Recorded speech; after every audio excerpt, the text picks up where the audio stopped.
예, 주말에 증시 브리핑 시작하겠습니다.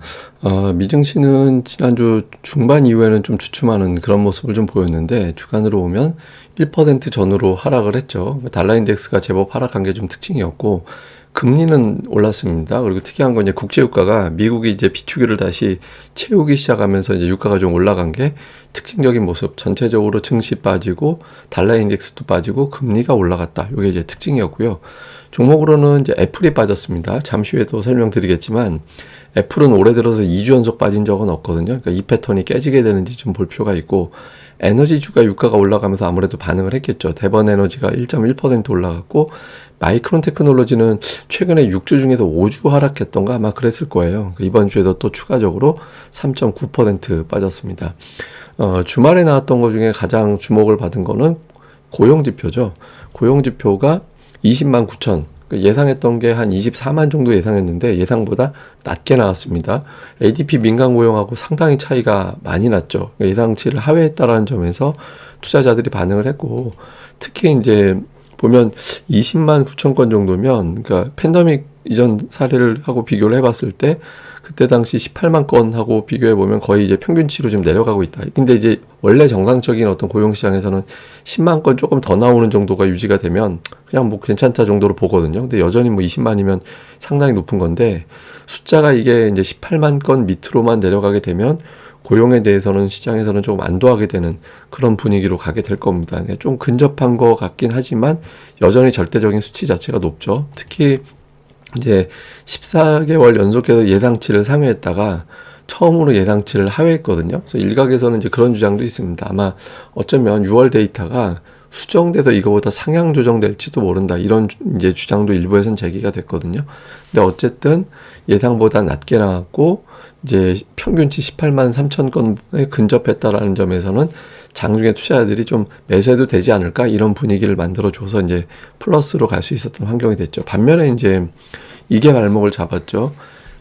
임금 상승률, 전년 대비 임금 상승률이 떨어지다가 지금 주춤거리고 있잖아요. 4.4%에서 이제 주춤거리고 있는데, 이게 이전에 보면 보통 한 2에서 3% 왔다 갔다 했거든요. 근데 이게 아직까지는 4%대 유지하고 있다는 거는 기업들 입장에서는 사람들 못 나가게 막아야 된다. 그러니까 노동자 구하기가 쉽지 않다. 그래서 임금을 계속 많이 올려줘야 돼. 그러니까 이런 거라는 거거든요. 그러니까 노동시장이 쉽게 꺾이지 않는다라는 거죠.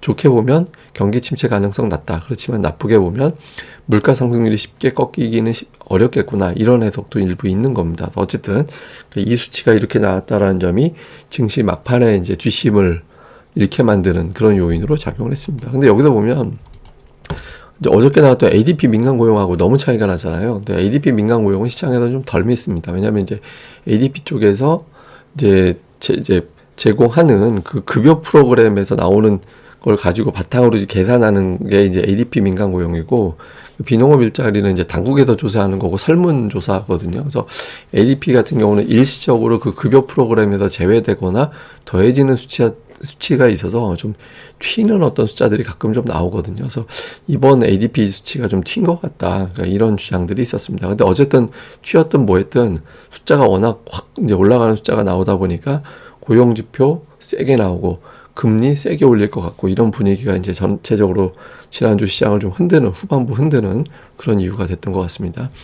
어쨌든 이제 지표가 조금 걱정했던 것보다, 걱정했다라는 게 표현이 맞는지 모르겠는데, 어쨌든 예상치 하회하다 보니까 2년물 국채금리가 내려가는데, 국채금리 내려갔으면 증시가 올라가야 되는데 왜 빠졌냐? 국채금리가 장중에 궤적이 이랬어요. 쭉 빠졌다가 초반 이후에 다시 슬금슬금 올라가는 그런 모습을 보였거든요.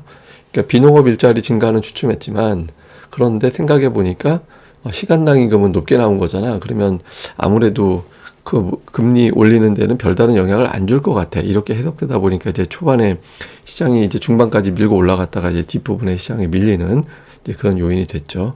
그러면서 이제 금리 전망치는 또 조금 달라졌습니다. 그러니까 어제 그 11월 금리 인상 확률이 잠시 또 높아져 가지고 이제 11월에도 올릴지도 몰라 이런 분위기가 됐었거든요. 근데 지금 다시 한 6대4 비율, 그러니까 동결 6, 다음에 이제 올릴 거야 4 정도 비율로 11월까지도 올해 그냥 7월에 올리면 그걸로 끝날 것 같아라는 쪽으로 다시 또 이제 무게추가 넘어가는 그런 모습을 좀 보였습니다. 근데 어쨌든 뭐 아직까지 이거는 CPI 봐야 된다 이런 분위기라서 시장이 올라가지도 내려가지도 않고 어정쩡하게 끝났던 것 같습니다.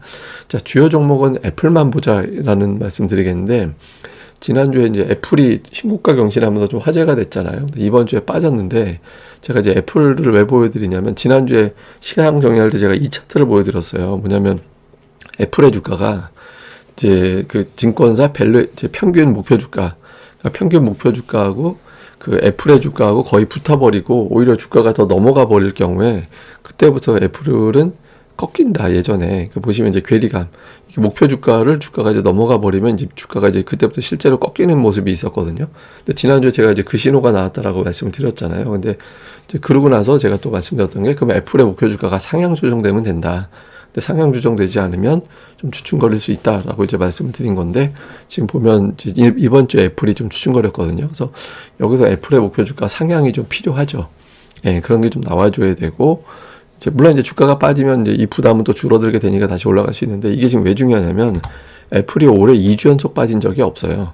예, 그렇기 때문에 애플이 2주 연속 빠지게 되면 투자들이 믿는 구석이 무너지게 되면서 또 매도가 나올 수 있거든요. 그래서 이 부분이 좀 상당히 중요하다, 이렇게 봐야 될 것 같고요. 또 하나는 이게 이제 공매도 세력들의 이제 포지션인데, 갑자기 여기서 이제 확 올라왔잖아요. 이게 무슨 얘기냐면 공매도 포지션을 청산했다라는 의미입니다. 그러니까 공매도 하락 쪽에 이렇게 막 이제 매수를 했다가, 그러니까 하락 쪽 베팅을 막 했다가 하락 쪽 베팅을 회수한 거예요. 근데 이게 이제 2020년 상반기에도 비슷한 각도의 어떤 회수가 있었거든요. 근데 그걸 제가 왜 보여드리냐면, 그때 이후에 미증시가 별로 재미가 없었습니다. 그러니까 이제 숏커버 들어오면서 확 올라갔다가, 그때까지는 올라가는데 숏커버 지나간 이후에 증시가 그렇게 올라가지 않고 좀 이것도 아니고 저것도 아니고 좀 갇히면서 등락이 나오는 그런 형태가 됐거든요. 저게 왜 저러냐면 숏커버 자체가 이제 매수세잖아요. 저 매수세가 이제 빠져버리면 이제 매수하던 세력 하나가 이탈하는 효과가 있기 때문에 좀 지루함이 있었거든요. 그래서 혹시 저런 국면으로 들어가는 건가? 아니면은 그냥 일시적인 어떤 현상일 뿐인가? 이걸 좀 관찰해 볼 필요가 있죠. 원래 전통적으로 미국은 7월 중순까지는 올라갑니다, 보통. 그리고 나서 7월부터 여름까지는 좀, 여름 후반까지 좀 재미없는 그런 형태 보이는 게 특징이거든요. 뭐 휴가도 있고 여러 가지 이유가 있어서 그렇겠지만, 하반기 포트폴리오 편입하자. 그러면서 이제 7월 중반까지 쭉 올라가고, 근데 이 경로가 이번에 깨지게 되는지 한번, 그럼에도 불구하고 이전하고 똑같이 가는지 다음 주가 상당히 좀 중요해졌죠. 자, 이슈를 정리해 보면 CPI에 대한 주목도가 다시 높아졌습니다. 3.1%, 0.3%. 코어는 이거보다 높아서 뭐 5.0, 0.4 이렇게 이제 예상하고 있는데, 어쨌든 대폭 떨어지는 거거든요. 3.1이면. 이런 숫자, 클리블랜드에서는 지금 3.2 정도로 예상하고 있는데, 어쨌든 3% 초반에 찍혀버리면 투자자들의 머릿속으로는 잘하면 2도 나오겠는데, 뭐 근원이 어찌되었건 이런 상승이 이런 어떤 기대가 나올 수 있어서 CPI를 보고 또 투자들은 또 마음을 정하려고 할 거고요. 그다음에 또 하나는 제가 앞서 말씀드린 대로 애플이 올해 들어서 2주 연속 빠진 적이 없는데 이 기록이 과연 깨질 거냐. 그러니까 애플이 무너지게 되면 투자자들이 부쩍 걱정할 수 있거든요. 요 흐름. 그다음에 이제 어제 달러 인덱스가 되게 많이 빠졌거든요. 그러니까 달러 인덱스가 빠지면, 제가 이걸 왜 자꾸 말씀드리냐면, 외국인들 선물이 되게 이상하거든요. 제가 왜 지난주부터 외국인들이 영끌 선물 매도를 했기 때문에 선물 매도력이 별로 없다. 그래서 근데 외국인들이 선물 매도를 쳤잖아요. 그래서 이제 뭐 이런 느낌이죠. 그리고 이렇게까지? 그다음에 쟤들 왜 저래? 막 이런 거. 그러니까 뭔가 모르는 대단한 악재가 있거나 올리기 전에 엄청나게 찍어 누르거나 뭐 여러 가지 의미가 있을 거잖아요. 근데 달러 인덱스가 빠졌다라는 거는 선물은 환율에도 일부 영향을 받거든요. 그러니까 환율이 내려가면 선물 매수가 들어오고, 환율이 급등을 하면 선물 매도가 나오고, 이런 영향을 받는데, 이런 조건을 만들어줬는데 그럼에도 불구하고 외국인들이 컴백을 안 해준다? 그러면 좀 이상한 일이 생기는 거죠. 일단 주말에 달러 인덱스가 이렇게 뚝 떨어졌는데, 이게 이제 주초에 어떤 변화를 주는 의미 있는 변화가 될지, 아니면 이거조차 무시할 정도로 뭔가 우리가 모르는 대단한 게 있는 건지, 요거 좀 볼 필요가 있죠. 한국 관련 데이터는 일단 괜찮았습니다. MSCI 한국 지수 플러스로 끝났고, 야간 선물은 0.63%인데, 근데 다만 이제 야간 선물은 그러니까 미증시 후반부를 반영하지 못해서 조금 이제 좀 더 높게 잡힌 측면이 있거든요. 근데 어쨌든 데이터상으로는 또 러셀 2000 지수는 미국 증시에서 올랐어요. 그래서 우리 증시는 이제 월요일에 일단 상승 출발할 확률이 일단은 높다. 장중에는 또 우리나라 증시 내용을 반영하겠지만 뭐 이 정도로 보시면 될 것 같습니다. 그 다음에 요거는 이제 뭐냐면 그 올해하고 되게 비슷한, 올해하고 상관관계가 비슷한 이제 과거의 사례를 찾아봤대요. 근데 이게 보시면 이제 이게 1958년도부터 해서 쭉 와서 올해하고 되게 비슷한 사례를 좀 봤는데, 올해하고 1995년도하고도 좀 비슷한 것 같다 놓고 보니까. 그래서 이걸 토대로 올해 연말에 하반기에 이제 미증시가 어떻게 돌아갈지 봤더니 이렇게 올라갈 거다라는 거예요. 그러니까 거의 S&P 500이 5천 가까이 올라갈 것 같다, 이렇게 이제 추정을 한다라는 거거든요. 근데 이제 여기서 하나 좀 봐야 되는 게 뭐냐면, 올해하고 비슷한 궤적을 보인 사례가 너무 과거예요.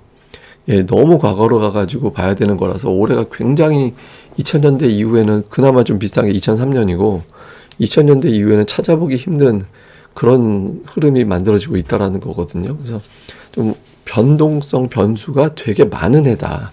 하반기에 또 별의별 게 갑자기 튀어나와서 이제 시장을 갑자기 급등시키기도 하고 또 급락시키기도 하면서 굉장히 유례를 찾아보기 힘든 변동성이 큰 흐름이 하반기에도 이어지겠구나. 근데 통계상으로는 하반기에 올라간다라는 통계가 많긴 한데 어쨌든 이제 좀 그거조차도 어떻게 돌아가는지는 좀 봐야 될 것 같습니다. 예, 뭐 이런 어떤 데이터라든가 또 반대되는 데이터 나오는 대로 제가 또 내용은 정리해서 설명드리도록 하겠습니다. 예, 그럼 주말 잘 보내시고요. 저는 또 다음에 뵙겠습니다. 그리고 이 방송 구독하기와 좋아요까지 꼭 좀 부탁드리겠습니다. 감사합니다.